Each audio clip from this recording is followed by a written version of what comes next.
If you are a student in Australia or other investor looking to start or level up your investing journey, this video is for you. In this video, we'll be looking at two of the most different and important ways of investing, that is SIP and lump sum. So let's start. So what is SIP? A systematic investment plan where you can invest a small amount of money every week, month or fortnightly in a regular disciplined manner is known as SIP. Whereas lump sum is exactly opposite to SIP. If you take a big amount of money and invest it directly into the market, that is called lump sum. So how are these two different investment methods different to each other, and which particular investment method is useful for the particular person is discussed in this video. In this video, we'll be looking at two different perspectives, two different stories to know how SIP and lump sum are different from each other and what are the risks and the benefit using these two methods. So in first case, John and Tom are two close friends who wants to start investing. At the age of 20 years old, John plans to start an SIP of $5,000 every month for next 10 years. But on the other hand, Tom makes two lump sum investments of total $600,000 within the same period of 10 years.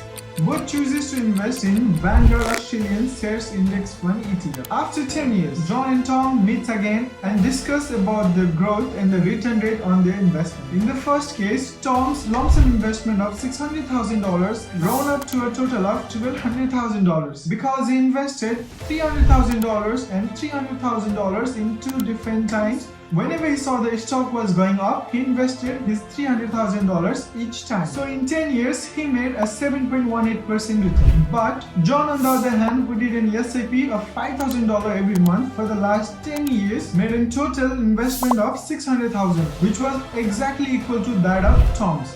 But today, John's investment of $600,000 has grown up to $2,400,000.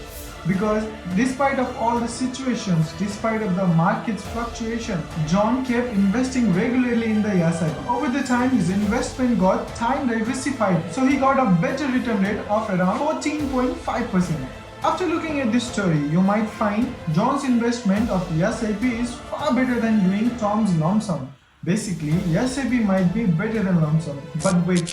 You need to look at the second story first to get a full idea. Similarly, in second story, in 2014, we're gonna see the story of Sarah and Kelly.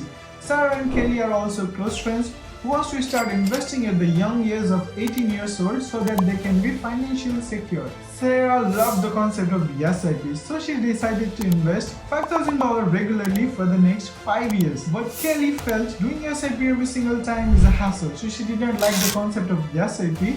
Instead, she decided to invest the whole $100,000, whichever she had, directly into the market, making it as a lump sum investment. Since both of them were close friends, they decided to invest in ASX Limited, which is an Australian index fund. Today, in 2019, after 5 years, Sarah made an SIP investment of $5,000 for 5 years. That makes up $100,000. And Kelly made a lump sum investment of $100,000.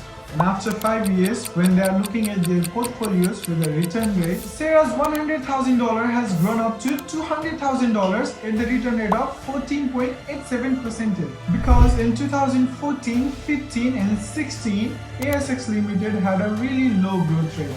But on the other hand, Kelly, who did a lump sum investment instead of SIP, invested $100,000 at the lowest point of the market value. Whereas in 2014, one unit share price cost only $35 per share for ASX Limited. But due to COVID and other several reasons, one single unit price of ASX Limited grew up to $87 per share. So today in 2019, Kelly's lump sum investment of $100,000 has grown up to $400,000 at the growth rate of 31.45%. As you can see, in this story, Kelly made double times the return rate than that of Sarah's due to lump sum investment. So what am I trying to tell you with these two different stories and two different perspectives? In the first case, John made a better profit doing SIP, whereas in the second story, Kelly made a better profit or a better return rate doing lump sums.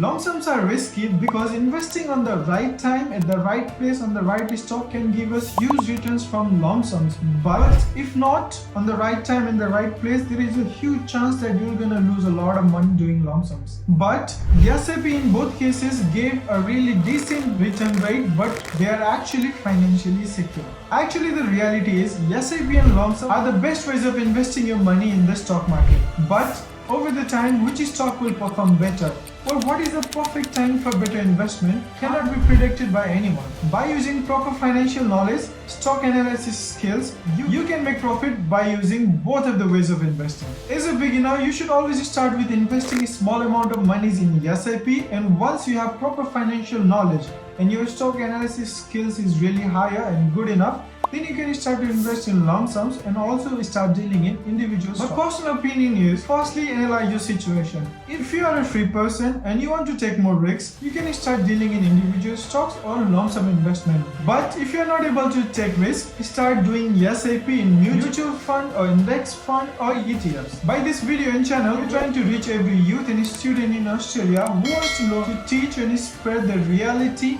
risk and the benefits of the stock market, and to keep everyone financially educated. I hope this video was worth your time. If you have any concerns, please comment down below or reach me at my Instagram handle. Just for your information, we are on TikTok and Instagram too. See you in the next video. Till then, Bimal Khatri signing.